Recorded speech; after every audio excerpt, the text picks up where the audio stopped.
সম্পত্তিতে মেয়েদের সমান সমান অধিকার থাকবে।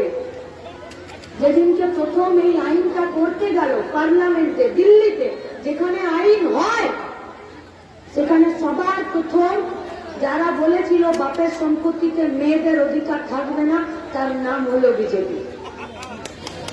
তার নাম কষ্ট করে রোজগার করে চাল ডাল তেল আটা জামা কাপড় ওষুধ ইলেকট্রিকের বিল, বাসে যাওয়ার জন্য ভাড়া, ট্রেনে যাওয়ার জন্য ভাড়া, যেখানে আমরা এই টাকা খরচ করি সেটা থেকে সরকারের কাছে ট্যাক্স দেয়, সেই ট্যাক্সের টাকা থেকে এত টাকা চুরি করলো। এই টাকাগুলোকে দিয়ে আমাদের জন্য কলকারখানা বানানো যেত না? মুর্শিদাবাদে এত ফসল, এত ফল, এত মাছ, এগুলোকে দিয়ে বেকার ছেলে মেয়েগুলোকে একটা কাজের জায়গা তৈরি করে দেওয়া যেত না? নতুন করে স্কুল কলেজ সরকারি হসপিটাল বানানো যেত না? আরো বেশি আইসিডিএস সেন্টার বানানো যেত না? সেই আইসিডিএস সেন্টারে আরো বেশি গরিব বাড়ির ছেলে মেয়েদেরকে নিয়ে সরকারি নার্সিং স্কুল বানানো যেত না? আয়া সেন্টার বানানো যেত না? হাতে কলমে সেলাইয়ের কাজ করার জন্য গরিবকে কাপড় জামাতে আমাদের মেয়েরা যারা নিজেরা হাতে কলমে কাজ করবো সেগুলোকে শেখানোর জায়গা তৈরি করা যেত না? মমতা ব্যানার্জি সরকার প্রতি বছর 5 লক্ষ করে সরকারি স্কুলে নাকি সাইকেল দিচ্ছে, সেই সাইকেল তৈরি করার কারখানাগুলো পশ্চিমবঙ্গে বানানো যেত না? তাহলে তো সেই কারখানাগুলোতে আমরা কাজ করতাম।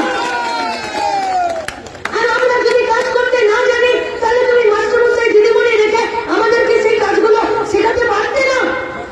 যদি তুমি কাজ শেখাতে, যদি তুমি আমাদেরকে এই কোটি কোটি টাকা খরচা করে আমাদেরকে নিজেদের পায়ের নিচের জমি শক্ত করতে দিতে, তাহলে আমাদের বাড়ির ছেলে মেয়েগুলো বাইরের রাজ্যে পরিযায়ী শ্রমিক হয়ে পড়ে থাকতো না।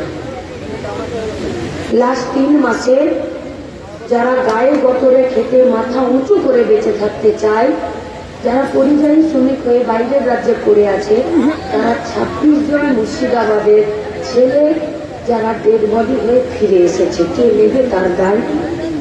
আবু তাহের নেবে? মমতা ব্যানার্জি, অভিষেক ব্যানার্জি নেবে?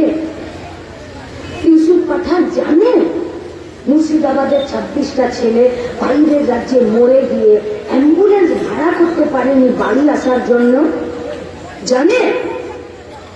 সরকারি কোন ডিপার্টমেন্ট জানে যে মুর্শিদাবাদের লাস্ট 3 মাসে 26টা ছেলে বাইরের রাজ্যে কাজ করতে গিয়ে মরে গেছে, তাদের বাড়িতে ভাতের হাঁড়ি চাপছে কিনা? এই 26টা পরিবারে 1 টাকা সরকার গেছে? এই 26টা পরিবারের খোঁজ বিডিও পঞ্চায়েত রেখেছে? রাখবে না, কারণ আইন মাফিক নিয়ম মাফিক ওরা কাজ করবে না।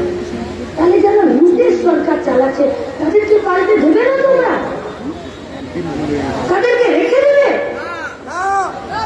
তাহলে যদি রাখতে না চাও তাহলে 7 তারিখ 3 নম্বর বোতাম টিপতে যাওয়ার জন্য বুথের বাইরে আগে মেয়েদেরকে দাঁড়াতে হবে, কি করে ছেলেদেরকে দাঁড়াতে হবে? কি চাইছে বিজেপি? কি চাইছে? বাপের সম্পত্তিতে মেয়েদের সমান সমান অধিকার থাকবে। যেদিনকে প্রথম এই আইনটা করতে গেল পার্লামেন্টে দিল্লিতে, যেখানে আইন হয় সেখানে সবার প্রথম যারা বলেছিল বাপের সম্পত্তিতে মেয়েদের অধিকার থাকবে না, তার নাম হলো বিজেপি। তার নাম। এই বিজেপি সিএ এনআরসি করছে। এই বিজেপি যারা বলছে যে আমরা যে দেশটাকে তৈরি করব সেই দেশটা একটা নির্দিষ্ট ধর্মের হবে, যেটা রাজনৈতিক হিন্দুত্বের নামে হবে, সেটার সঙ্গে হিন্দু ধর্মের কোনো সম্পর্ক নেই। যদি হিন্দু ধর্মের সাথে সম্পর্ক হতো তাহলে হিন্দু ধর্মের যারা মানুষজনরা আছে তারা এতটা হিংস্র নয় যে একটা মায়ের পেটটা ফুলে আছে 9 মাসের পোয়াতি, আর তার পেটটা থেকে ত্রিশূল দিয়ে উঁচে তার বাচ্চাটাকে বের করে নিয়ে ত্রিশূলের আঘাতে করে মিছিল করবে। এতটা ক্ষতিকর আর এতটা হিংস্র এই ভারতবর্ষের কোনো মানুষ নয়। শুধুমাত্র আমার মায়ের ধর্মটা মুসলমান বলে বিজেপির পার্টিটা তাদেরকে তার পেট থেকে বাচ্চাটাকে ত্রিশূল দিয়ে বের করতে একটা বারও লজ্জা পায় না। শুধুমাত্র তার 8 বছরের একটা মেয়েকে ঠেলে ঠেলে পাথরে আছড়ে মেরে দিয়ে তারপরে ওই 7 মাসের পোয়াতি মাটাকে 11 জন মিলে রেপ করেছে। তারপরে তাদের জেল হয়েছে, তারপরে তাদেরকে ছেড়ে দিয়েছে, বলে যে এরা সব ভালো হয়ে গেছে। একটা পেট ফোলা মাকে যে 11 জন মিলে রেপ করার তার মনের ইচ্ছে হয়, সে জীবনে কখনো ভালো হতে পারে? কিন্তু বিজেপির পার্টিটা তাদেরকে ছেড়ে দিয়েছে। আজকাল গোটা পশ্চিমবঙ্গের বাজারে, খোলা বাজারে অ্যাসিড বিক্রি হচ্ছে, অ্যাসিড। এরকম 5খানা রেপ করে মার্ডার করে দেওয়ার ঘটনা আছে। বিজেপির এমএলএ এমপি আছে, 1000টা মহিলা তার বিরুদ্ধে অভিযোগ করছে। তাতে একটা 5 বছরের বাচ্চা আছে, একটা 63 বছরের বুড়ো মানুষও আছে, যে এই এমএলএটা, এই এমপিটা যে ভোটে দাঁড়িয়েছে কর্ণাটক থেকে, সে আমার সাথে সম্মানহানি করেছে।